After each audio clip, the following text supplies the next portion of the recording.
Hoje nós estamos recebendo aqui o psiquiatra e psicólogo Augusto Cury. Prazer em tê-lo aqui conosco, doutor Augusto Cury. É uma honra estar com vocês aqui no Diário Brasília. Doutor Augusto Cury, como que aconteceu um ateu convicto como o senhor? De repente, o senhor conheceu Jesus, descobriu quem é Jesus, se tornou um cristão? Bom, eu fui um dos maiores ateus que já pisou nessa terra.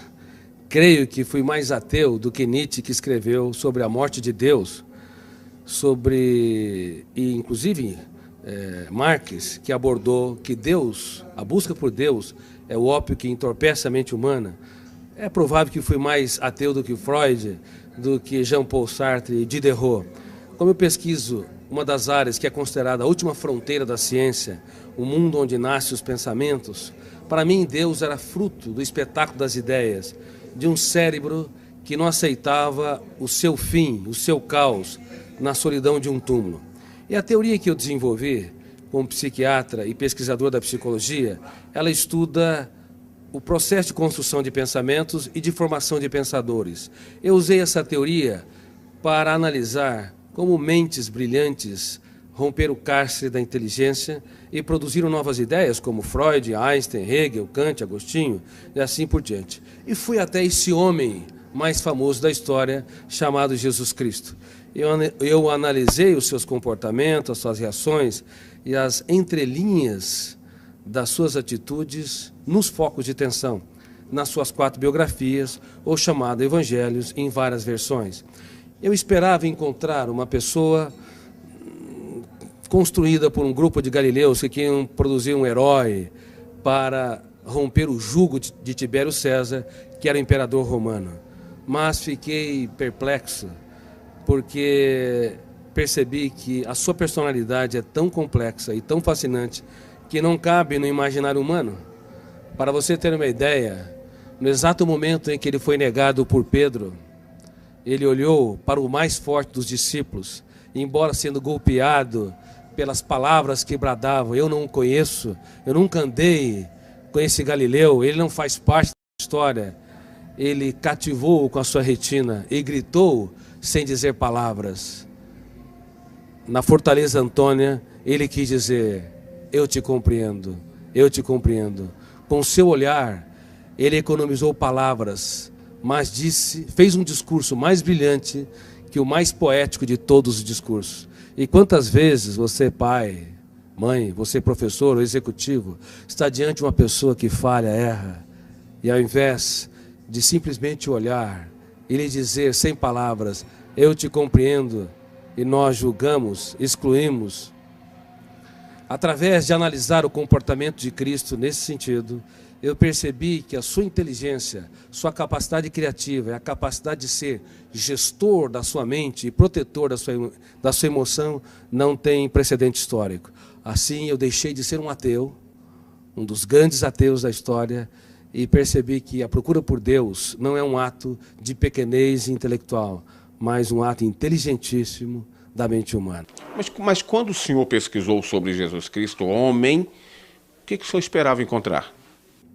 Quando eu pesquisei a humanidade de Jesus, esperava encontrar alguém que não brilhasse no caos, diante das perdas, das traições, das frustrações e decepções. Porque nós temos na psique humana, no nosso córtex cerebral, registrado zonas de conflitos que eu chamo de janela killer. Killer no inglês quer dizer assassino. Quando nós entramos numa janela killer, o volume de ansiedade é tão grande que bloqueia milhares de outras janelas e o eu não consegue encontrar informações para dar respostas inteligentes em situações estressantes. É por isso que nos primeiros 30 segundos de tensão, de ansiedade, os pais cometem os maiores erros na relação com os filhos, bem como os professores, os amigos e as pessoas que se amam, marido e esposa.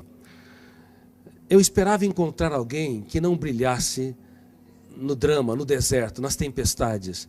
Mas é impressionante, quando o mundo desabava sobre o homem Jesus, ele, ao invés de ser preso pelas janelas killers, ele abria as janelas da sua mente, olhava para a tempestade e via nela a chuva, uma oportunidade solene para cultivar.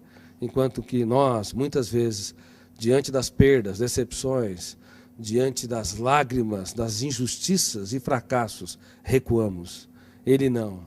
Ele cultivava as flores e usava suas mãos nesse processo. Muitos querem a beleza das flores, mas não têm coragem de sujar as suas mãos para cultivá-la e irrigá-la. O senhor tem, assim, uma noção do que aconteceu? Porque, na realidade, o senhor é um dos grandes cientistas do mundo, um dos grandes psiquiatras, um dos grandes psicólogos do mundo. Essa descoberta do senhor pode ser levada até para um campo científico, e eu poderia até dizer aqui que é quase que dizendo aqui que se cientificamente Deus está existindo ou Jesus é Deus. Exatamente. Ao analisar o comportamento de Jesus nas mais diversas situações que ele se encontrou, eu fiquei cônscio que esse homem não cabe no imaginário humano. Somente alguém que é sobre-humano, filho de Deus, poderia ter as reações que teve nos mais dramáticos estímulos estressantes. Veja bem, no ato da traição, era de se esperar que ele fosse golpeado pelas zonas de conflito do medo ou da raiva, agredisse o seu traidor, ou se punisse e se achasse o mais derrotado dos seres humanos, porque foi traído pelo mais culto, o mais sereno, o mais tranquilo dos discípulos, Judas Iscariotes. Mas, ao invés de se punir ou punir o outro, ele olhou para o seu traidor e teve a coragem de dizer: amigo, para que vieste? Nunca na história um traidor tratou com tanta...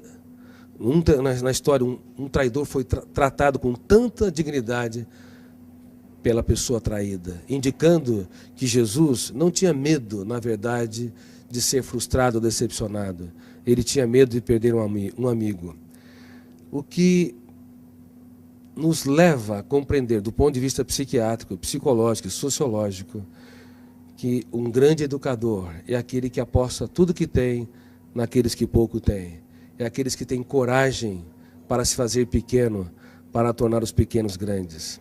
E como eu digo no meu livro, Mentes Brilhantes, Mentes Treinadas, não é possível ter uma mente brilhante se nós não treinarmos a nossa criatividade, as habilidades da nossa psique, como a solidariedade, a capacidade de se colocar no lugar dos outros, a capacidade de investir naqueles que nos frustram, a capacidade de transformar as perdas numa oportunidade excelente para os melhores ganhos e de usar as nossas lágrimas para desenvolver sabedoria.